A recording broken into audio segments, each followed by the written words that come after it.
Assalamualaikum warahmatullahi wabarakatuh. Berjumpa kembali di Multaqo Channel bersama saya Nurhalis Muhammad, Santri Kobong. Saudaraku kaum muslim muslimat rahimakumullah. Di kesempatan ini saya ingin mengobrolkan, membicarakan tentang masalah DNA. Tes DNA yang digaung-gaungkan mereka para pembenci habaib. Ya, mereka mungkin akan membela diri, kami bukan pembenci habaib. Ya, hati hanya Allah yang maha tahu dengan saudara yang punya. Tetapi cara saudara yang katanya untuk membela kebenaran, mencari kebenaran, bicara ilmiah, tapi caranya itu cara orang yang membenci.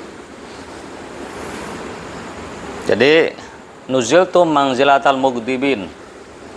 Saudara diposisikan sebagai para pembenci habaib, karena perilakunya caranya seperti itu, tidak dengan cara yang humanis, pendekatan yang ilmiah, ya, dengan cara yang beretika, gitu ya. Nah, masalah DNA, saya bukan ahlinya ya, cuma saya pede berbicara tentang tes DNA.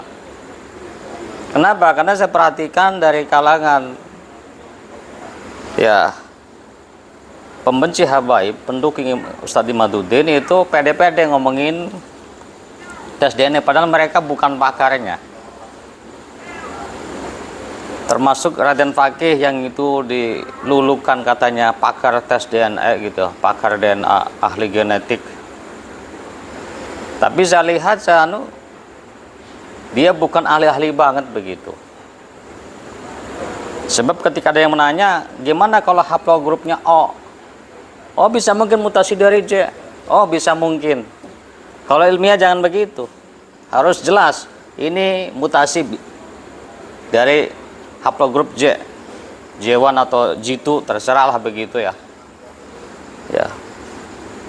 Jadi kalau hanya mungkin, bisa mungkin, itu bahasa-bahasa bukan bahasa ilmiah begitu. Apalagi itu Ustadz Nur Ihya itu ya. Ya, mohon maaf saya harus mengatakan lantang ya kepada Ustadz Nur Ihya ini. 2 kali konten khusus saya menanggapi, merespon tentang konten dia gitu. Dan saya menyampaikan secara tersirat. Di kesempatan ini saya akan mengatakan secara jelas, tersurat. Saudaraku, ente jangan sok komentar, jangan sok pintar jadi orang itu. Merendahkan orang bukan ahli nasab. Saudara juga bukan ahli nasab, sama.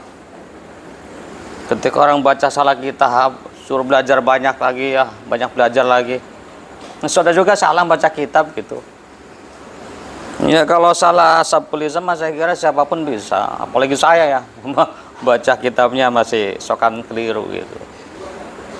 Ya, jadi maaf saudara, harus muhasabah dengan diri lah.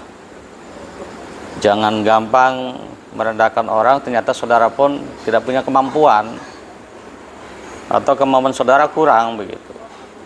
Apalagi saudara mengatakan halogrup, kali sekali itu sabkul lisan, kalau berulang-ulang halogrup diketawain sama orang yang tahu tentang masalah DNA itu.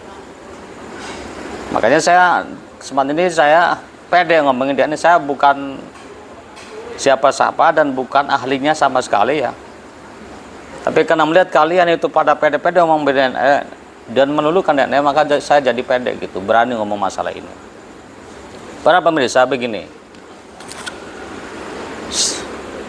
Tentang DNA, ulama sedunia sudah melakukan istima.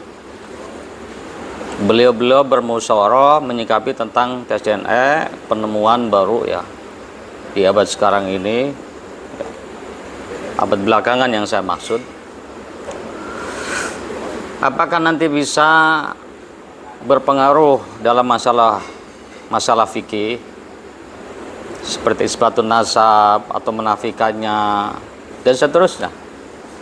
Tentu ulama-ulama yang dihadiri oleh ulama-ulama luar biasa seperti Syekh Wahbah Zuhaili, Syekh Yusuf Al-Qaradawi,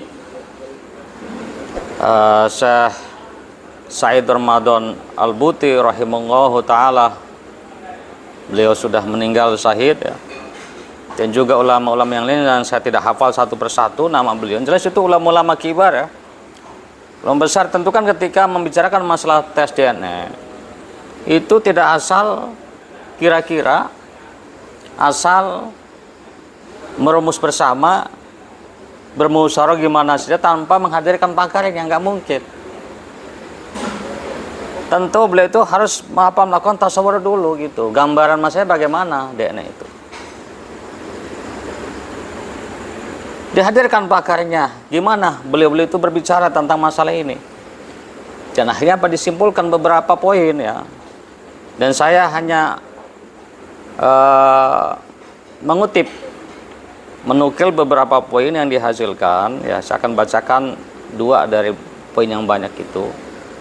Ya, saya comot ya. Tapi comotan saya itu tidak akan berbenturan dengan yang ada gitu. Ya, beda dengan Ustadz Imaduddin. Kalau comot-comot yang sesuai seleranya, ya, yang enak diambil, yang gak enak disisihkan. Padahal masih satu kitab. Ya, kalau saya boleh saudara periksa di Google ya, hasil daripada Ittifaq Ijma Ulama setelah masalah DNA. Apa diantaranya? Di sini disampaikan, la yajuju syar'an al-i'timadu 'alal basmatil wirathiyah fi nafsin nasab wa la yajuzu taqdimuha 'alal li'an. Tidak boleh secara zahra bertumpu pada tes DNA untuk menafikan nasab. Tuh, lihat ini. Yang bicara ulama besar. Fuqaha diakui mereka, beliau-beliau itu. Ahli tafsir, ahli hadis. Ya, sementara antum ini yang ngotot-ngotot tes DNA untuk isbatun nasab, antum siapa? Mohon maaf dengan segala hormat, saya tidak merendahkan ilmu saudara, tapi kan semuanya itu ada levelnya, ada makomnya.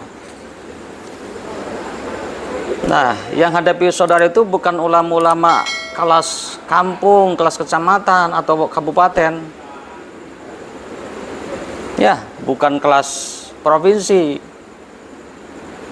kelas internasional yang ilmu itu diakui oleh ulama-ulama sedunia. Nah, saudara fikih aja itu cara berfatwa aja salah, kok pede banget itu menentang apa, menentang beliau-beliau. Kalau saya ini terus terang rumus saya itu nggak ketemu dengan cara saudara. Ya, apalagi ada statement itu takut itu tes DNA. Aduh, saya kira ini terlalu berani saudara itu melawan ulama-ulama gitu ya. Atau saudara itu terlalu pede mensejajarkan diri saudara sekelas Syekh Yusuf Al-Qaradawi, Syekh Wahbah Zuhaili, Syekh Said Ramadan Al-Buti, dan juga ulama yang lainnya. Ya. Kalau saya seudon saya begitu dengan saudara. Antum itu pede itu mensejajarkan dengan beliau-beliau. Terus di sini ada bahasa wala yajuzu taqdimuhu 'alal li'an. Syuf. Di dalam masalah kan ada bab li'an ya. Bab sumpah ya. Ini dalam masalah seorang suami menafikan nasabnya anak. Suami tidak mau anak ini dinisbat pada dirinya, sehingga dia mengatakan ya dengan harus ada sumpah, tentunya penyaksian maksud saya, sampai 5 kali. Yang kelimanya itu ditambahi dengan wala natullahi alayya in kuntu minal kadzibin. Kan begitu ya. Seorang ayah menafikan anaknya, ini bukan anak saya, ini minaz zina, sehingga dia harus mengatakan 4 kali asyhadu billahi innani laminas shodiqin fi ma ramaitu bihi zaujati minaz zina. 4 kali, kelimanya ditambahi wa la'natullahi alayya in kuntu minal kadhibin. Nah, ternyata setelah umpamanya di tes DNA hasilnya anak ini ada hubungan genetik. Ini kata beliau-beliau itu apa? Nggak bisa. Li'an harus didahulukan. Sebab ini syariat tuntunan Rasulullah Shallallahu Alaihi Wasallam. Nah, poin yang kedua yang saya kutip ya, yang saya comot tapi comotnya tidak berbenturan dengan yang ada. La yajuzu istikhdamul basmatil wirasiyah li ta'akkud min sihatil insan min sihatil ansab ats-tsabita syar'an. Nah, la yajuzu istikhdamul basmatil wirasiyah, enggak boleh menggunakan tes DNA untuk meyakinkan, sekedar meyakinkan itu akan kesahan nasab seseorang yang sudah tetap menurut syarat, itu syuhrah dan istifadah. Wajib alal jihadil mukhtassah, dan wajib pada jihad yang khusus, itu pemerintah yang punya wewenang itu, untuk mencegahnya. Wa fardul uqubat, dan juga memberikan hukuman-hukuman. Ini beliau ulama-ulama yang berbicara. Nah, nanti boleh tes itu difungsikan ya, dibenarkan ketika ada anak ditemukan gitu ya. Siapa orang tuanya? Ada yang mengaku datang DNA. Boleh di situ. Ada pertukaran anak seperti terjadi di Bogor kemarin itu. Siapa ibunya? Ya. Ini siapa orang tuanya? Siapa orang tua biologisnya? Itu boleh pakai itu. Atau ada orang yang majhulun nasab.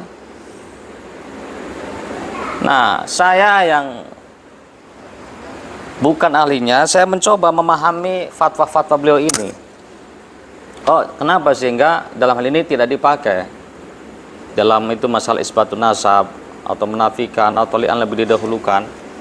Ternyata tes DNA itu tidak mendobit, tidak akurat. Contoh, katanya kan kalau Jiwan J1 itu adalah haplogrupnya keturunan Rasulullah. Tapi ternyata ada dari kalangan orang yang itu diyakinkan itu adalah sadah. Ternyata haplogrupnya G atau O umpamanya. Dan yang menarik ini ada sepupu. Ya, orang tuanya kan abang adik gitu ayahnya. Tapi kenapa yang satu itu J, yang satu G? Atau berbeda lah begitu. Nah, ini kan berarti nggak mungdobit. Ya. Nah, intinya ulama kita itu nggak sembarang memfatwakan hukum ya. Jadi untuk kalian yang berbeda dengan kami, pencinta hawaib, tidak usah banyak memberikan narasi-narasi yang itu membodohi umat gitu ya.